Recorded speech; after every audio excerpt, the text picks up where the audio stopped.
Diyarbakır zindanında insanlar açlık grevine girdi, büyük devrimciler. İdris Balıkan şu an cezaevindedir. Bingöllüdür, bir doktordur. Mehmet Hayri Durmuş da Bingöllüdür, bir doktordur. Ve açlık grevinde ölüm orucunda yaşamını yitirdi.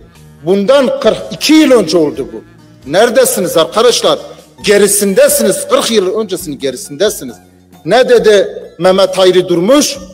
Ben ölürsem mezar taşıma halkına borçludur diye yazın. İllegalize etmeyin. Bu ülkenin televizyonlarında dizisi çekildi. Filmi yayınladı. AKP döneminde şu an nedir? Şu an büyük bir vicdansızlık. Kemal Pir aynı arkadaşlarıyla açlık grevinde ölüm orucunda yaşamını yitirdi. Ne dedi? Biz yaşamı uğrunda ölecek kadar seviyoruz. İşte şu an zindanda yapılan kişiler bu gelenek